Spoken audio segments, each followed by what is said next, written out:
here with us to help get some messaging out about what fans can expect as they come to Beaver Stadium this Saturday for the first of our 7 family reunions. We're expecting a great crowd, upwards of 107,000. We have just a few thousand tickets left. We're excited about that.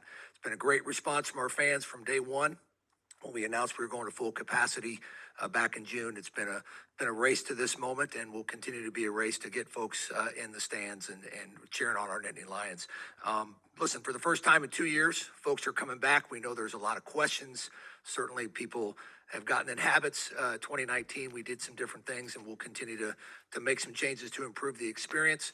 What I will say to folks is, having spent Friday and Saturday in Madison. I think our community is going to be electric. Having the opportunity to walk around the streets of Madison on Friday night and certainly on Saturday morning as we went and got ready for the game and did the alumni reception. And then when you walk in the stadium, there was just an excitement that you could feel in the air. And for those of you that were there, I'm certainly that you felt that as well. So we're excited about that. Our messaging is real simple. Know before you go. We've done some things with mobile ticketing, our traffic and parking, as well as what we're doing with our gates. And I'm going to address a few of those things here today, and then you can ask me some questions afterwards. So, know before you go. Make sure you download the PSU app. You can get that at gopsusports.com. It's a very simple, easy way for folks with mobile ticketing to access all the information that we have going out on game day. We're going to be posting a lot of information this week as far as instructions on how to do things. We did today with a number of changes that we're making going into the season. We actually have a video that's very easy to follow from Mitch Gerber, talking about how people can download their tickets. And that's really the big message is get out in front of this. Make sure you know what to do before you go, and our message around downloading our tickets. From a traffic and parking perspective, we've made a couple of slight changes. We're going to be, certainly asking people to come early. Our gates open at 8 o'clock. We're asking people to take a little bit more time. If you're transferring your parking pass to someone else, make sure you get them the information. People's maps and different things are on the back of those parking passes. We want to make sure people have a great experience, and we're trying to message that taking a little extra time coming to the game is going to make that experience go a lot farther. As we look at, day of game parking, for those who have not purchased their parking to this point, slight change there. Folks will be directed to Innovation Park, where they can purchase that pass, and then they'll be directed to an open lot. Versus in the past, they may have got into the queue, clogged things up a little bit. We made that change after a lot of conversations with our fan councils and our fans, and taking input about how we could improve that experience. So we made that change, and we're letting fans know, if you don't already have your parking pass, that you'll be directed with signage and different things to go to Innovation Park to purchase your pass on game day. Ride shares for those who are in town, the Ball State fans, as well as fans who want to take an Uber or a Lyft and come to the game. There'll be a one stop for that. They'll be coming up University Ave and dropping off in one of our lots. As before, folks were able to come in, and we had a lot of rideshare issues with folks who would come and clog up our lines. And so we're trying to improve that experience and make sure folks can get to the game on time. And then on the outflow, we've made a slight change to a couple of lots, and we've had those folks message directly about their flow out to the north up Fox Hollow. So we're excited about those changes, and we think that those changes are going to make a big difference for folks.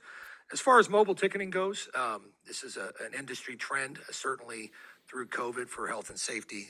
Having touchless transactions at the ticketing entries are something that we've adjusted to. Of note, and Sandy said this a couple weeks ago, that in 2019, we had 48% of everybody that entered our stadium already doing mobile ticketing. So we're not starting from ground zero. We've made some significant adjustments to the gates. But the real big message is that you have to download your tickets before you get here. And that's the know before you go. You can do that into your Apple Wallet or your Google Pay. It's a very simple process. You can walk through it step by step. If you have questions, we have a new feature on our website, a chat bot that you can type it right in. We're trying to make it more fan-friendly. For those who don't have a mobile device, there are some fans that don't have that. We'll certainly be accommodating and send them to a place that they can print off a ticket and come in. So we're trying to make those adjustments and make sure everybody has a great experience as they come. Where we currently stand, We are at about 34% of all fans have already downloaded their tickets. That is based upon what we've been told by our Ticketmaster folks, 5 to 10% above industry standard for a Tuesday before the home opener. We are asking folks to please take the time before you leave on Saturday to download your tickets into your Apple Wallet or your Google Pay. And so when you get here, it's an easy experience. We're actually going to have a team of ticket assistants who are going to be out in the parking lots asking folks if they've downloaded their tickets, and if they need help, we can assist them on the spot. We're going to be at the quarterback club luncheon tomorrow, helping those folks get their tickets downloaded. We're going to be at the gates. We're going to have folks that are going to be there helping folks so that we can make sure folks get in. Now, the entry process, we've had some challenges in the past with certain areas of the stadiums. As we've mentioned before, when you're trying to put 107,000 people in within an hour of the game, it becomes very difficult. So we're actually going to be opening the gates 2.5 hours early. So at 1 o'clock, we'll be opening the gates, asking folks to come to the team walk at 1:15, then get in the stands. We're offering concession discounts, $1 for every $5 that you spend. We're going to be putting a lot of messaging up on the board, showing the scores, doing those types of things to try to encourage our folks. And I think it's a great message for our team from the family reunion perspective. When they come out for pregame warm-up and there's a bunch of people in the stands, it's electric. I point back to the 2019 whiteout against Michigan. We had a similar message. We asked folks to come early, to have some patience at the gates, and we looked up an hour before the clock, and we had over 95,000 people that were already in the stands, and that made things a good experience for us, and got people revved up and ready to go. From a gate entry perspective, we did make some structural changes to Gate E and Gate F to widen those, to get people to be able to get into those queues. We've added magnetometers from a security perspective to have people come in. We've actually expanded the gates out. So you're going to go through the magnetometer first, and then you're going to have a little bullpen area where the ticket assistants will be. And then we'll cue you right in to, tap your ticket. We learned a lot, saw a lot this past weekend in Wisconsin. They were fully mobile. We did look up at kickoff, and folks were in their seats. And I think that's a message that can continue to be branded here as we move forward. So we're excited about those things. We're excited about the opportunity to honor those that were lost in 9/11. It's the 20th anniversary, and certainly there'll be a lot of opportunities for us to reflect and memorialize all that happened there that day. And we're looking forward to doing those honorings and moving forward. So with that, I wanted to make sure we got those messages to you, and happy to answer any questions. We have time for a couple of questions. Use the raise your hand feature, and we will get to you. We'll start with Greg Pickle, and then we'll go to Nubias Wilborn. Hi, Scott. How are you today? Hi, Greg. How are you? I'm doing well, thanks. Hope you are as well.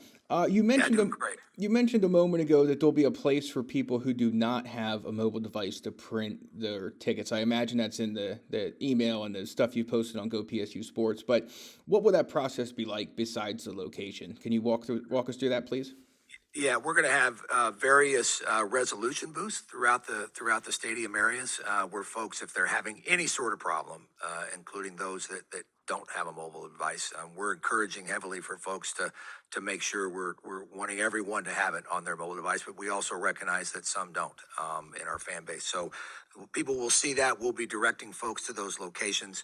We do have multiple box offices, over at the stadium, as well as, things. If we have to resolve a problem, it takes a little bit more time.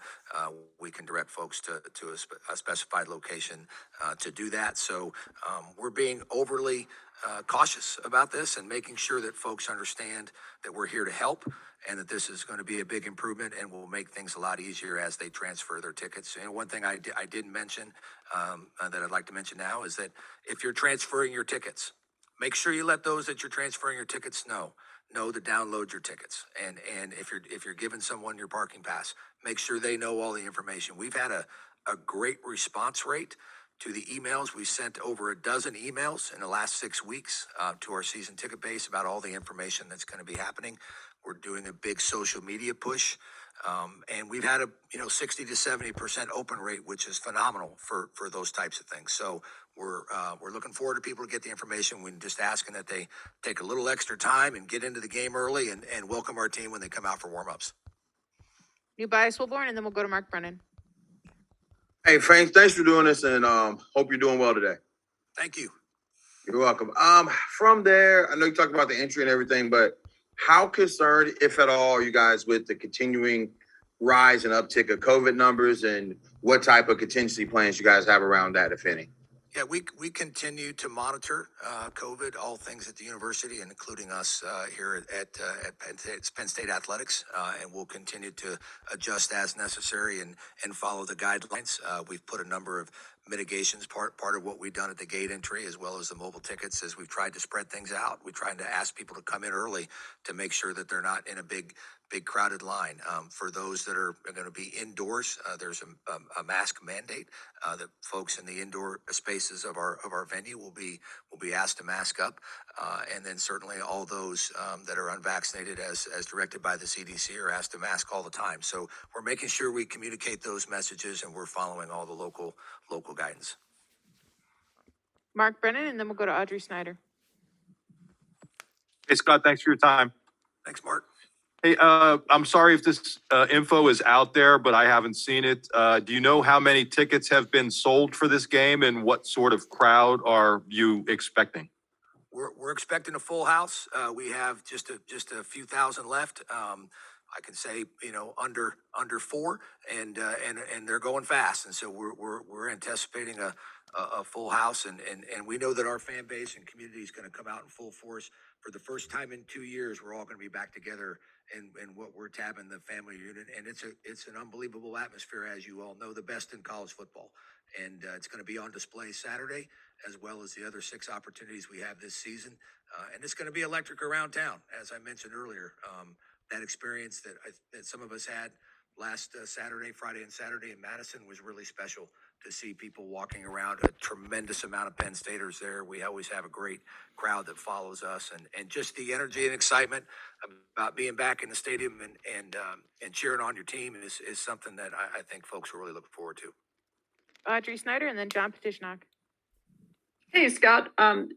Couple things. You mentioned the indoor mask mandate. I know you guys are considering the concourse open air, I believe.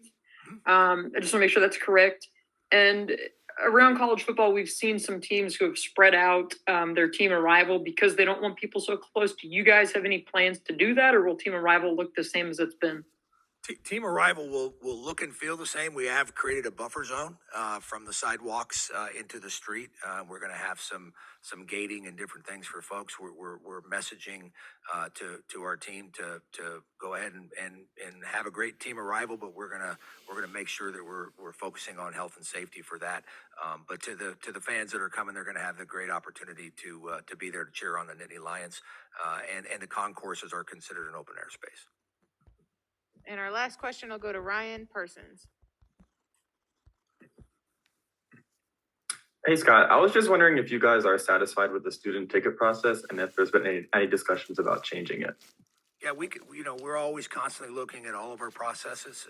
Certainly the student ticket process is one. When you have that volume of students who are all vying for a limited number of seats, there are some supply and demand issues, and we continue to look at that and see how we can make that better. We're going to reach out to our student groups and talk to them and make sure that they have input on this as we move forward. We love Nittanyville. We love our group that comes into the best student section, as heralded by Taco Bell and the best student section in the country multiple times. We're excited about that, and they need to come in full force, and they need to be there early and fill up the stadium, because it will be electric and exciting when our team comes out of the tunnel in front of that crowd, especially Nittanyville and the student section.